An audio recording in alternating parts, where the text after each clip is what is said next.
शिंदे गट फुटणार राज्याच्या राजकारणात गेले महिनाभरापासून या चर्चा चालू होत्या. उदय सामंत यांच्या नेतृत्वात शिंदे गटातून अजून एक फूट होईल. हा गट थेटपणे भाजपमध्ये विलीन होईल किंवा स्वतंत्र राहून भाजपला पाठिंबा देईल असं बोललं जात होतं. खरं तर तळ कोकणातल्या राडानंतर कल्याण डोंबिवलीत झालेल्या पक्षप्रवेशानंतर या चर्चेने अधिकच जोर पकडला होता.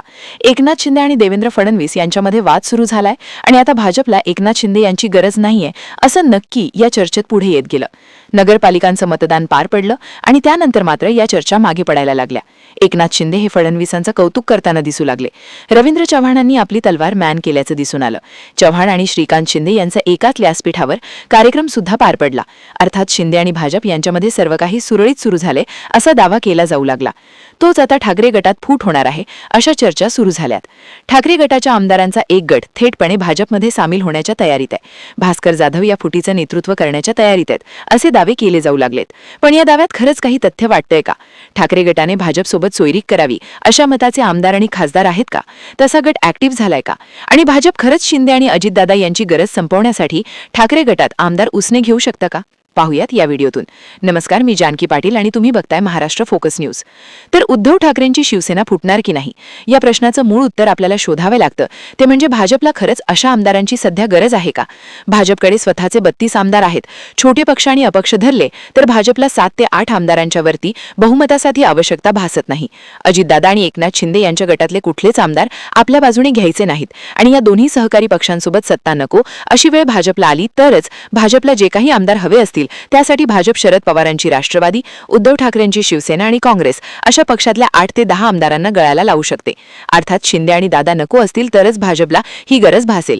सध्या तरी शिंदे आणि दादा यांच्याकडे भाजप सोडून दुसरा पर्याय दिसत नाहीये. एक वेळ भाजपच्या राजकारणामुळे सत्तेतून बाहेर जाण्याची वेळ आली तरी हे गट भाजपला बाहेरून पाठिंबा देतील अशी स्थिती या दोन्ही पक्षांची आहे. त्यामुळे अगदीच पक्ष सोडण्याची वेळ भाजपवर आली आहे असं म्हणता येत नाही. पण बहुमताच्या किंवा संख्याबळाच्या पलीकडे विचार करायचा म्हटलं तर भाजपची गरज संपलेली दिसत नाही. कारण सत्तेची गरज म्हणून एकनाथ शिंदे यांचं भाजपसोबत येणं पूर्णत्वाला गेलं तरी सुद्धा अजितदादांना भाजपने सोबत घेतलं. राज्याच्या राजकारणात वर्षभरात पुन्हा पक्ष फूट झाली. राजकीय विश्लेषक तेव्हा सांगत होते की शिवसेनेच्या फुटीमुळे ठाकरेंना सहानुभूती मिळालेली आहे. राष्ट्रवादी फुटली तर शरद पवारांना सहानुभूती मिळेल. त्यातही बहुमताचा आकडा भाजपकडे आहे. त्यामुळे राष्ट्रवादी सोडून अजितदादांना स्वतःकडे घेण्यात भाजपला रस नाहीये. अर्थात हे सगळे दावे फोल ठरले. तसं सुद्धा आताही म्हणता येतं. भाजपला संख्याबळाचा गरज नसली तरी ठाकरेंचं उपद्रव मूल्य रोखायचे असेल, शिवसेना ठाकरे गट पुन्हा बळ घेऊ नये म्हणून ठाकरेंचे राजकारण कायमच संपवायचं असेल तर ठाकरे गटात पुन्हा फूट पाडण्याची संधी भाजप सोडणार नाही. पण आता फुटीची समीकरणं कशावर आधारित असू शकतात? तर यातलं पहिलं समीकरण असू शकतं ते म्हणजे मुंबई महानगरपालिकेची निवडणूक. मुंबई महानगरपालिकेची निवडणूक ही भाजपसाठी अत्यंत महत्त्वाची आहे. कोणत्याही परिस्थितीत भाजप मुंबई महानगरपालिकेवर भाजपचा झेंडा फडकवण्यासाठी मैदानात उतरणार आहे. दुसरीकडे उद्धव ठाकरे संपल्याची चर्चा सुरू झाली असली तरी ठाकरेंचे जे काही आमदार निवडून आलेत त्यातले निम्मे आमदार हे ठाकरेंना मुंबईत मिळालेले आहेत.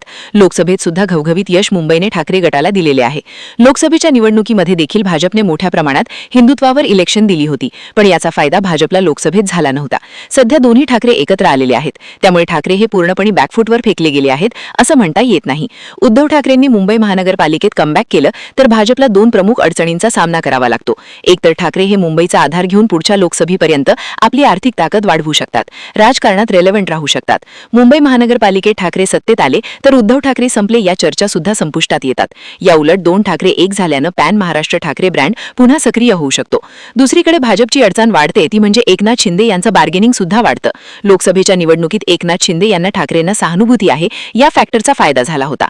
भाजपने मशाल विरुद्ध कमळ असा सामना होऊ नये याची काळजी घेतली आणि त्यातूनच शिंदे यांना अधिकच्या जागांवर दावा करता आला. मुंबई पालिकेत ठाकरेंची ताकद वाढली तर एकूण 3ऱ्या लोकसभेला पुन्हा हीच गोष्ट रिपीट होऊ शकते. शिंदेना ठाकरेंचे उमेदवार आहेत, तिथल्या जागा भाजपला सोडाव्या लागू शकतात. अर्थात त्यासाठी ठाकरेंचं राजकारण पूर्णपणे संपवणं हे भाजपला गरजेचं ठरू शकतं आणि याच गरजेतून भाजप ठाकरे गटात पुन्हा एक फूट घडवून आणू शकतं. एकतर या फुटीमुळे उद्धव ठाकरे यांच्या मागे सहानुभूती निर्माण होऊ शकते का याचा अंदाज घेतला जाईल. महानगरपालिकेच्या निवडणुका अवघ्या काही महिन्यांवर आहेत. त्यामुळे ही फूट बुमरँग होऊ नये म्हणून महानगरपालिकेपर्यंत तरी अशी फूट होणार नाही असं म्हणता येतं. पण अंदाज घेऊनच फुटीचा तोटा उद्धव ठाकरेंना होणार असेल, मुंबईतले आमदार सोबत आल्याने ठाकरे डावे होणार असतील, तरच भाजप मागे पुढे बघणार नाही हे नक्की. पण दुसरी शक्यता देखील महत्त्वाची ठरते, ती म्हणजे महानगरपालिकेच्या निवडणुकीनंतर अशा फुटीची शक्यता नाकारता येत नाही. एकतर ठाकरेंचा मुंबई महानगरपालिकेत पराभव झाला तर ठाकरेंचे आमदार आता ठाकरेंसोबत आपल्याला भविष्यच नाहीये म्हणून भाजपकडे वळताना दिसू शकतील. भाजप सुद्धा मुळापासून ठाकरेंना संपवण्यासाठी या आमदारांचा थेट भाजप प्रवेश देऊ शकेल. अर्थात हा आकडा 2/3 आमदारांचा असेल. बरे समजा ठाकरे मुंबई महानगरपालिकेत विजयी झाले तरी सुद्धा ही फूट होणारच नाही असं म्हणता येत नाही. ठाकरेंचं मूल्य वाढेल या धास्तीने भाजप पुन्हा ठाकरेंचे आमदार फोडण्याच्या मार्गी लागेल. फक्त या समीकरणात ठाकरेंसोबत असणाऱ्या आमदारांचे मूल्य मात्र वाढताना दिसू शकतं. थोडक्यात सांगायचं तर उद्धव ठाकरेंच्या शिवसेनेच्या फुटीच्या चर्चा होत असल्या तरी मुंबई महानगरपालिकेची निवडणूक तोंडावर असताना ती निवडणूक विचारात घेता ही फूट लगेचच होईल असं म्हणता येत नाही. ठाकरेंच्या हातातून मुंबई महानगरपालिका गेली तर ठाकरे गटाच्या आमदारांचा सत्तेकडे ओढा वाढेल, त्यांचं आकर्षण वाढेल आणि हे आमदार आपोआप भाजपच्या गळाला लागू शकतात. पण जर उद्धव ठाकरे मुंबई महानगरपालिकेत विजयी झाले तर भाजप आपल्या महाशक्तीचा वापर करून या आमदारांना आपल्याकडे खेचून घेत ठाकरेंना डॅमेज करण्याचा प्रयत्न करेल. आता पुढचा आणि शेवटचा मुद्दा तो म्हणजे ठाकरे गटात अशा फुटीची चिन्ह दिसतायत का? अर्थात फुटणारे आमदार कशासाठी फुटतील हा महत्त्वाचा मुद्दा. भास्कर जाधवांच्या नाराजीच्या चर्चा सातत्याने होत असतात.